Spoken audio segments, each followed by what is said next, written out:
Imagine this.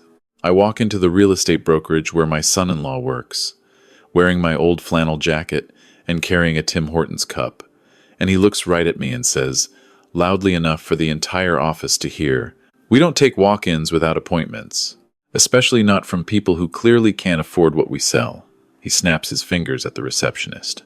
Call security. But before anyone moves, the door to the corner office opens, and his managing partner steps out, looks at my son-in-law, then looks at me, and says, "Mr. Calloway, thank God you're here. The papers for the Harborfront acquisition are ready to sign." My son-in-law's face turned the color of February ice. That moment, I had been planning for 6 months, but I should start from the beginning, because the beginning is what made the ending necessary. Before we go any further, please subscribe to the channel and drop a comment letting me know what time it is where you are right now. My name is not important, but my son-in-law's name is Derek Marsh, 37 years old, senior sales associate at Westfield Realty Partners on Bay Street in Toronto. He drove a leased BMW 5 Series that he couldn't stop talking about. He wore suits I suspected cost more than my daughter's monthly grocery budget. And every time I came to visit my grandchildren, he found a new way to remind me that I was, in his estimation, a man who had fallen short of life's real measure. The first time I noticed it clearly was a Sunday dinner in October. I had driven down from Barrie on the 400, parked my 2013 Silverado on their street in Etobicoke, and carried in a box of maple cream cookies from the bakery near my place and 2 books I had ordered for my grandson and granddaughter. My grandson, Owen, was 7. My granddaughter, Lily, was 5. When I came through the door, Owen ran to hug me.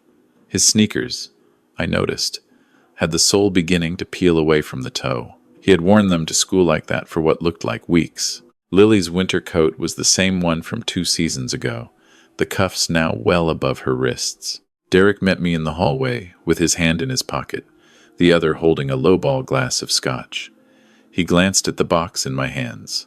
"You didn't have to bring anything," he said, in the tone that meant he wished I hadn't come at all. I said it was nothing, just something for the kids. I asked how business was going. That was always a mistake. For the next 20 minutes, through the appetizers my daughter Claire had put out, Derek explained the Toronto luxury real estate market to me as though I were a retired school teacher who had never encountered the concept of compound interest. He talked about a condominium he had just listed in Yorkville for $2.4 million. He talked about a client who had flown in from Hong Kong specifically to work with him. He talked about the BMW's new winter tires, which had cost him $1,800. $1,800, he repeated, looking at me. For tires. But you have to invest in the vehicle. You spend that kind of money and you need it looking right. Claire moved between the kitchen and the dining table. She smiled at me in a way that didn't quite reach her eyes, a practiced expression I had watched develop over 3 years of marriage to Derek. She had been an elementary school librarian before Owen was born. She had stopped working when Lily arrived, and Derek had made it clear, in the careful language of a man who knew how to phrase things, that returning to work wasn't necessary as long as he was doing well. Except the children's shoes were peeling, and the coat was too small. At the table, I tried to ask Owen about school. He was halfway through his first sentence when Derek talked over him to tell me about a property in Rosedale that had gone 20% over asking. I counted 3 times that evening when Claire could have redirected things. She chose silence each time, cutting her food with careful attention, as though the plate were the most important thing in the room. After dinner, I helped clear the table. Lily followed me into the kitchen and whispered that she wanted new boots for winter. I asked if she'd told her dad. She shrugged in the particular way of a 5-year-old who has already learned that certain things are not worth asking. "Daddy says boots are expensive and we have to wait until the Boxing Day sale," she said. It was October. I drove back to Barrie on the 400 inches the dark. The highway was quiet, and I had the radio off. In 2019, I sold Calloway Construction. My father had started it in 1,971 inches, Simcoe County. I had built it for 32 years, taken it from 4 employees to 61, expanded into commercial framing and steel structures across central Ontario. The sale price was $17.8 million. My accountant, my lawyer, and the buyer's team had all signed non-disclosure agreements as part of the deal. I had moved into a modest house in Barrie, kept the Silverado, and lived exactly as I had for the past decade, because the money was not something I needed to perform. I had always known the difference between having things and being things. Derek saw the truck and the flannel, and assumed he understood my financial situation completely. Claire had not asked me about money in years. She had told me once, casually, that she assumed I had put something aside from the sale, which was how she spoke about it when Derek was nearby. I let him believe what he believed. I had no reason to correct him. Until the evening, I sat at my kitchen table in Barrie with a coffee and looked at a photograph I had taken on my phone that afternoon. It was Lily in the parking lot of the community center after skating lessons, her coat sleeve pulled up over her hand because the cuff had lost its elastic. Behind her, out of focus, was Derek's leased BMW, freshly detailed. I opened a fresh document on my laptop and began writing things down. 3 days later, I called a private investigator I had found through a lawyer friend in Aurelia. His name was Paul Deschamps, and he worked out of a small office above a dry cleaner on Dunlop Street. 30 years as an OPP investigator before going private. He listened without taking notes, and when I finished, he asked one question. What do you actually need to know? I told him I needed to know if my son-in-law's spending made sense on his income, and I needed to know if there was anything my daughter didn't know that she should. He quoted me $4,200 for 2 weeks of work. I told him to start Monday. I maintained my routine while he worked. I took my morning walk around Kempenfelt Bay. I called Claire twice, brief and ordinary conversations. I fixed the gutter on the north side of the house. I did not tell anyone what I had set in motion. Paul called me on day 11. We should meet, he said. I drove to Aurelia the next morning. He put a folder on the table between us. Inside were photographs. Derek and a woman, early 30s, professional clothing. 3 different restaurants, one on King Street, one in Distillery District, once in Mississauga. 2 hotel lobbies. His hand on her back. Her leaning toward him across a white tablecloth. Wine between them.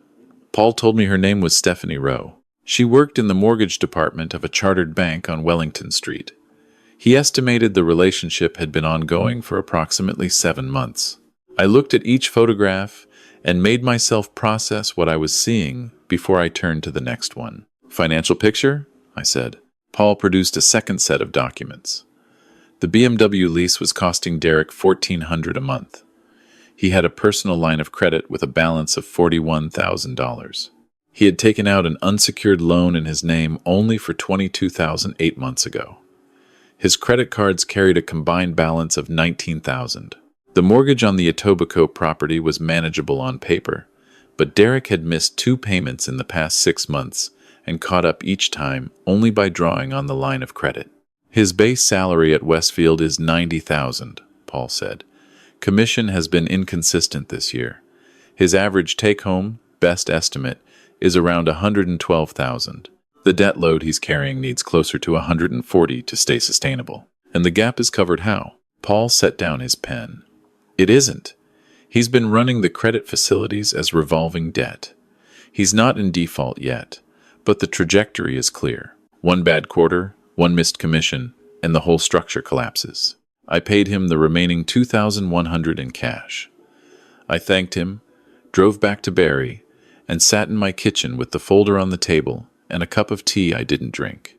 That evening, I searched Westfield Realty Partners online. Founded in 2008, managing partner and majority owner was a man named Gordon Flett, 61 years old. Born in Hamilton, commerce degree from McMaster, 28 years building a mid-market brokerage into one of the more respected boutique firms on Bay Street. He had done a profile in the Globe and Mail's real estate section in 2023. He was the kind of man who built things carefully and took his reputation seriously.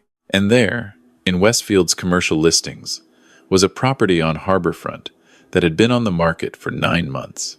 A mixed-use building, 12 units of commercial space on 3 floors, 1 block from the water. Asking price $4.1 million. Carrying costs increasing every month, it sat unsold. For a boutique firm like Westfield, a deal like this would mean a great deal. I had been looking for a commercial investment to diversify since the previous spring. My financial advisor had been nudging me toward income-producing real estate.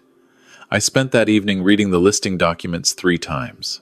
The following morning at 8:45, I sent an email through Westfield's contact form. I used my full legal name.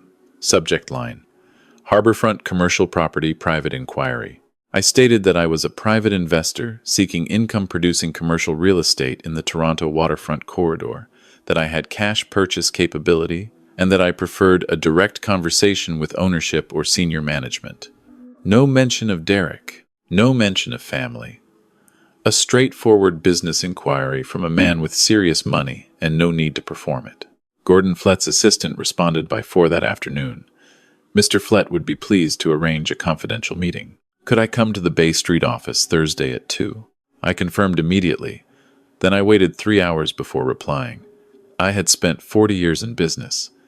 Eagerness is information you don't need to give away. On Thursday morning, I drove to Toronto.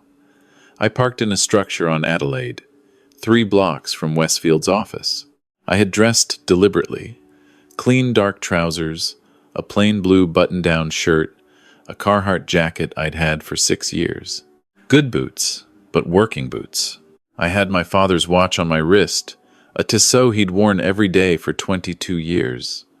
Nothing flashy, nothing that announced itself. Westfield occupied the 6th floor of a building on Bay. The reception area had the controlled confidence of a firm that didn't need to oversell itself. Dark wood, good art, the kind of quiet that money buys. The receptionist greeted me with professional courtesy. I could see the open-plan office floor through a glass partition. Sales associates at desks. One small conference room along the south wall. And there was Derek, standing near the printer, speaking to a colleague, jacket off, shirt rolled at the sleeves. He didn't look up. Gordon Flett met me at reception himself. Handshake firm, eye contact direct, 3 minutes of small talk about the drive-in and the weather before we moved to his corner office. Through the glass wall, I could see the floor below. Derek was back at his desk now, on the phone. Flett ran me through the harborfront property with the fluency of a man who knew every number and didn't need to look at notes. He understood I had done my research when I pointed out the 9-month carrying cost and its effect on his firm's Q3 numbers. His expression shifted slightly, a recalibration. He was dealing with someone who read financial documents before entering a room. I'll be direct, I said. 4.1 is the ask. I'd want an independent appraisal completed within 10 business days. Subject to that, I'm prepared to close in 30 days. Cash, no conditions. Flett set down his pen. That's a clean offer. I prefer clean. We spoke for another 40 minutes. When the conversation turned general, I mentioned in passing that my daughter's husband worked here. I said it the way you mention whether informative, unremarkable. I said we didn't mix family and business, that I had discovered the listing independently, and that I would appreciate the transaction remaining between us until closing. Flett's expression gave me a moment of careful attention, then settled into professional neutrality. He had understood something without my needing to explain it. He agreed to my conditions. A cashier's draft for $200,000 as a deposit, the remainder on closing after appraisal. We shook hands at the door. Walking to the elevator, I passed the open floor. Derek was standing, looking at a document, his back to me. I pressed the button and waited. The door opened. I stepped in. He never looked up. I drove back to Barrie. I made dinner, called my sister in Sudbury, and went to bed at 10. I slept better than I had in months. The call from Flett's office came on a Tuesday morning 5 weeks later. Appraisal had come in at 4.05. Flett said he could work with that. 30-day close was confirmed. He asked if I would come in to sign the final purchase agreement in person. I said I would be there Thursday afternoon. Wednesday evening, I laid out what I was going to wear the next day. The flannel jacket I had owned since 2011. A plain gray thermal underneath. My oldest jeans, clean but faded at the knees. The work boots. I looked at myself in the bathroom mirror. 64 years old. A man who had driven a Silverado for 11 years and bought his coats at Mark's. Exactly what Derek expected me to be. I left Barrie at noon. parked in the same structure on Adelaide.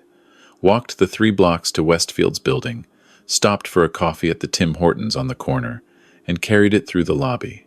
I came through the main entrance this time. Derek was near the front, standing with a couple late 30s, the kind of dressed up but nervous energy of first-time buyers being shown something at the edge of their budget. He was mid-pitch, gesturing with both hands, and I watched the exact moment his peripheral vision caught me. He stopped, his hands dropped. His expression moved through surprise to irritation to something I recognized as embarrassment about what my presence might cost him in the room. I walked to the center of the floor and looked around, the way someone does when they're uncertain where to go. I asked the nearest person, a young woman at a desk, if there was a washroom available. She pointed toward the hall. Derek excused himself from the couple and crossed the floor toward me. His voice was quiet but tight. "What are you doing here?" I told him I had an appointment. He looked at me the way he always looked at me in his home. Top to bottom, a half-second calculation. An appointment for what? This is a commercial office. We have appointments scheduled.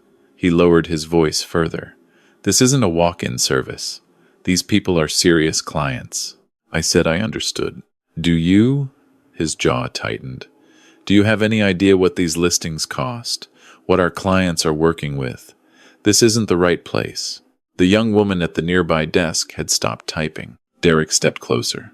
He spoke at a volume that carried the volume of a man performing confidence for a room. "I'm going to have to ask you to wait downstairs.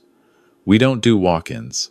I'm working with clients right now, and frankly, this is embarrassing." A man near the printer looked over. The couple Derek had been speaking to were watching now, uncertain. 2 other associates had glanced up from their phones. "You can call the main line and request an appointment for another day," Derek continued. "But I can't help you right now, and you shouldn't be up here." He turned toward the receptionist. "Can we get someone to walk this gentleman back to the lobby?" The receptionist reached for the phone. And then the door to the corner office opened. Gordon Flett walked out, saw me, and his face changed immediately. He crossed the floor in 12 steps, hand extended. "Mr. Calloway, I'm sorry. I didn't hear you come in. We're all set upstairs." The floor went quiet in the specific way of a room that has just understood something has changed. Derek's hand was still slightly raised in the direction of the receptionist. He lowered it. Flett shook my hand.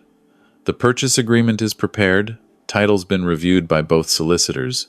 We're ready to proceed." He looked at me with the attentiveness reserved for people who are about to close a $4 million transaction. "Can I get you anything? Coffee?" I held up my Tim Hortons cup. "I'm covered, thanks."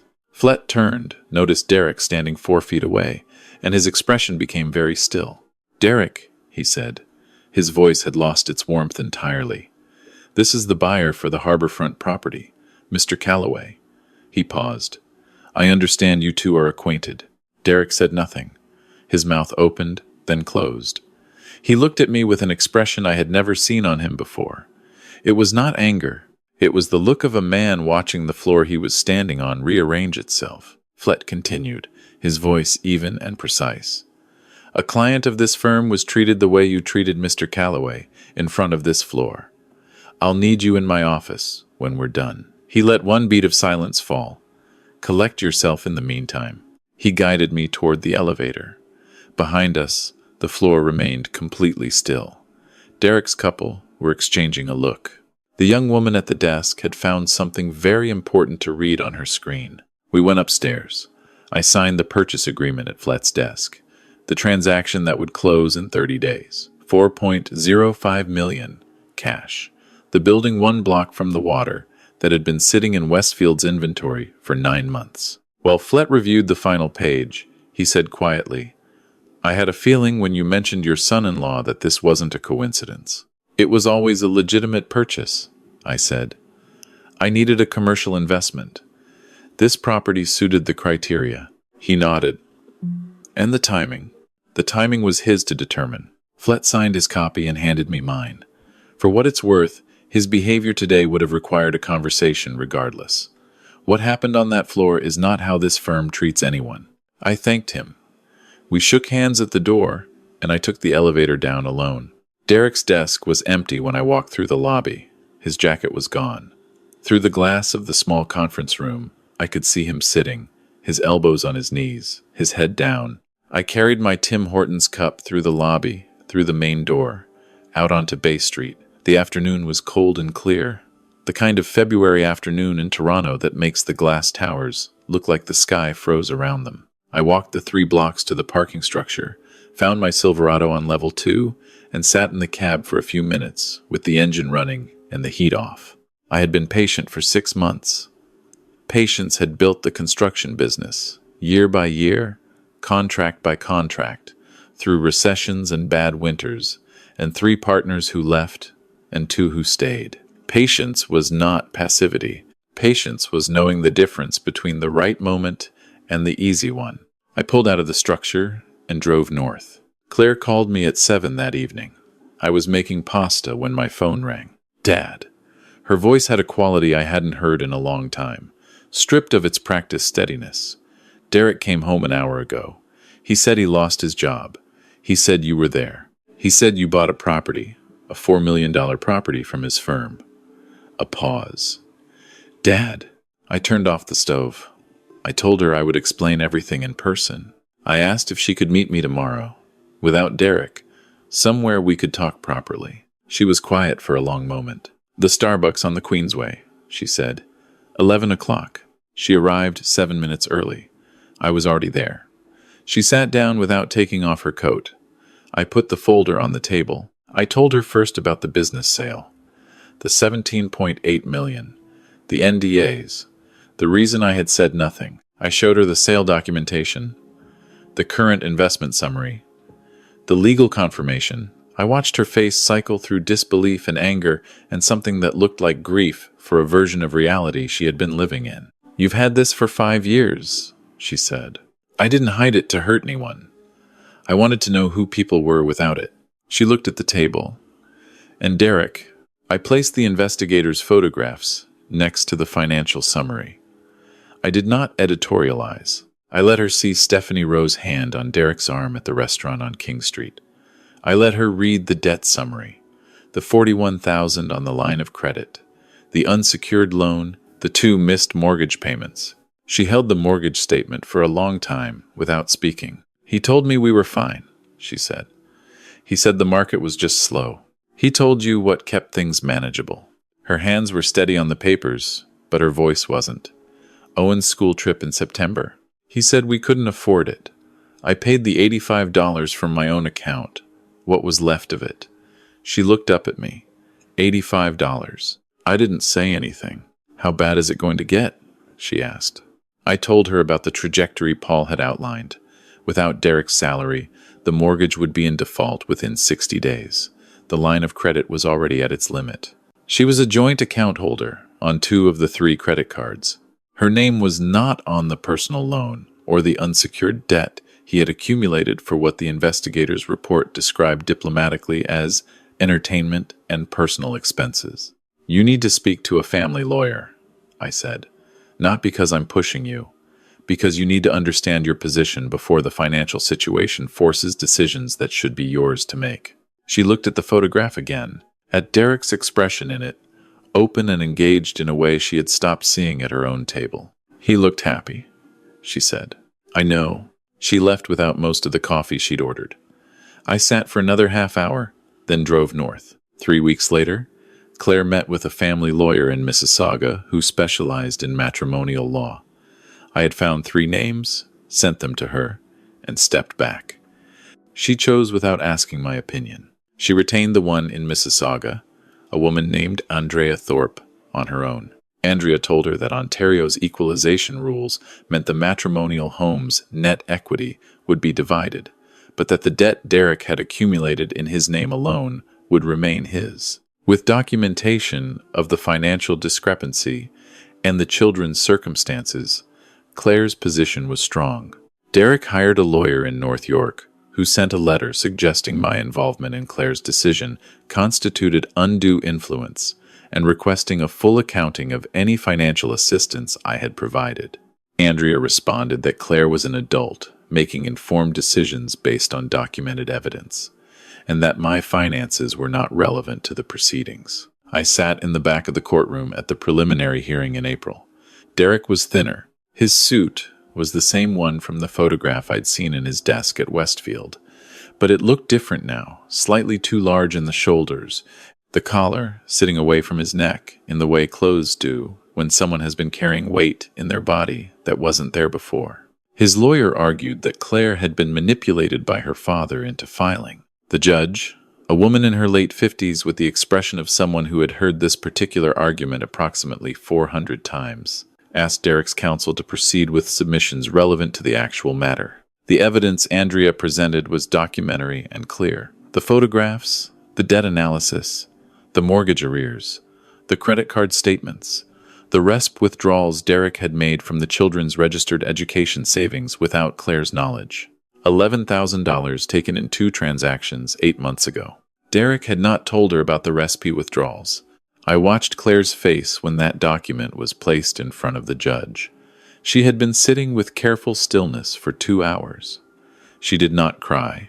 She looked at the number and then looked at a fixed point somewhere above the courtroom's back wall, and I understood she was deciding, in that moment, exactly what kind of person she was going to be from here forward. Primary residence was awarded to Claire pending final order. Derek was granted supervised access twice weekly while assessments were completed. He was required to maintain child support payments of $1,400 a month beginning May 1st. Outside the courthouse, on a cool spring morning, Claire and Andrea spoke briefly near the parking garage entrance. I waited by the Silverado. When Claire walked over, she looked like someone who had finished something difficult. "He thinks you planned all of this to take his job and ruin his life," she said. "I planned to buy a commercial investment property. He planned his reaction to me." She looked at me for a moment.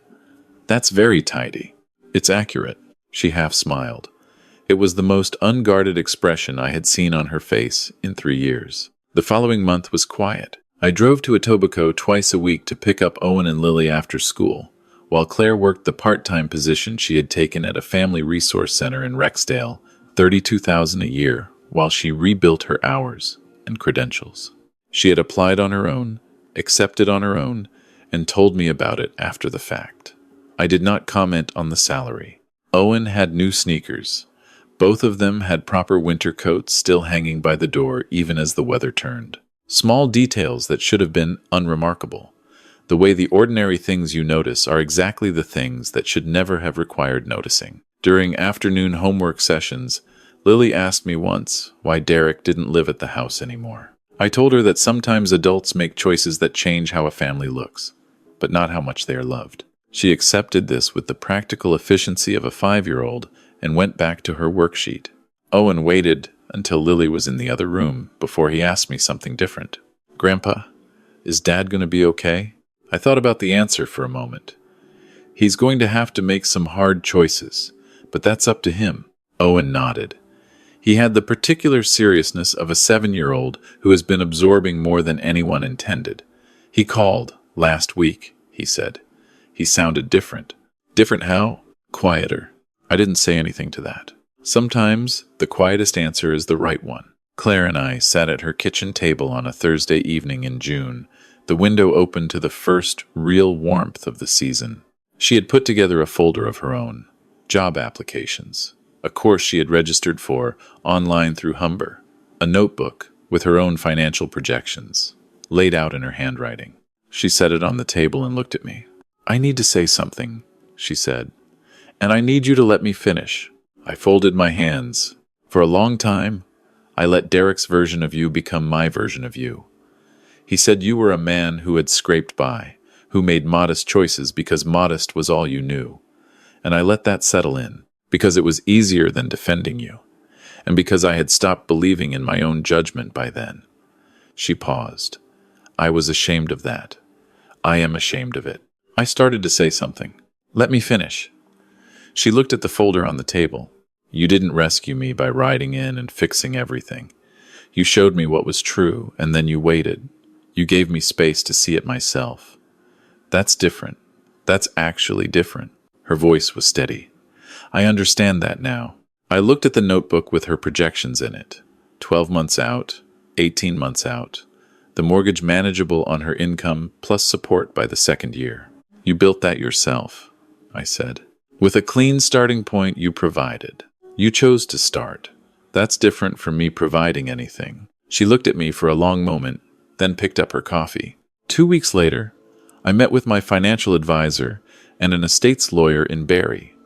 I established an RESP top-up and an education trust for Owen and Lily, $250,000 each, structured to cover post-secondary tuition and living expenses, accessible when each child turned 18, with Claire as trustee until they turned 25. The lawyer confirmed the structure was sound under Ontario law and filed the documentation. I told Claire about it over the phone that evening. She was quiet for a long moment. "Dad," she said, "they should be able to choose their education without money being the reason they don't. This is too much." "It's a reasonable amount. I looked at current tuition projections." She laughed, briefly. "The real kind?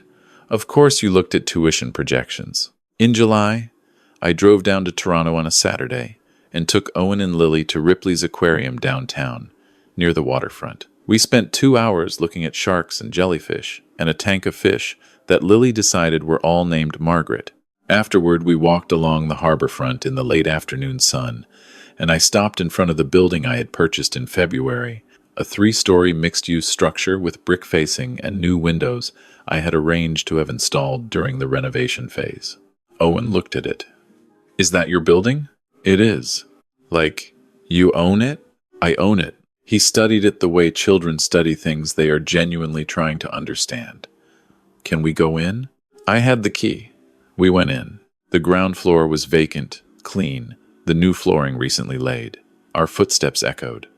Lily ran the length of the space and back. Owen stood in the middle and looked up at the ceiling.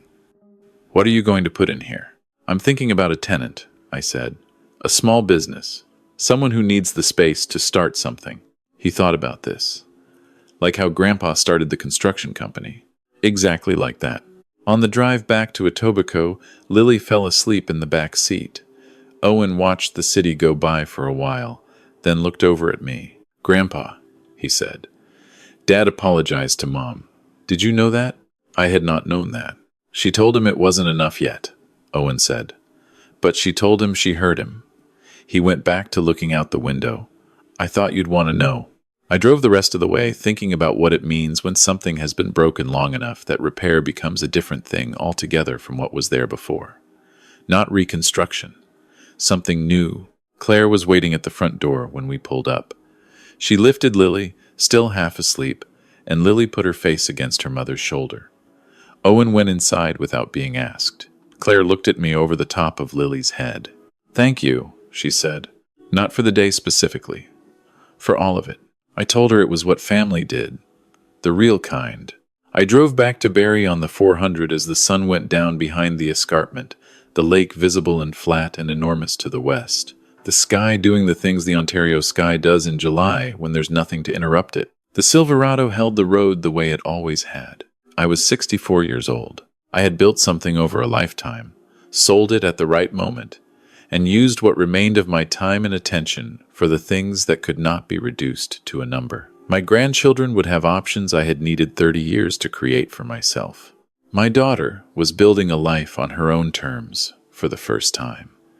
And I had a building on the waterfront that someone with the right idea and the right work ethic was going to make into something. Not everything had been repaired. Some things, once broken in the particular way Derek had broken them, do not repair. They reconfigure. Owen had told me his father apologized. Whether that was the beginning of something or only the end of something else was not mine to determine. I had done what I came to do. The rest was theirs to carry. If this story meant something to you, please like the video and subscribe to Cold Vengeance. Leave a comment telling me what time it is where you are and what part of this story hit you hardest. Click the box to the right for the next story. Thank you for being here.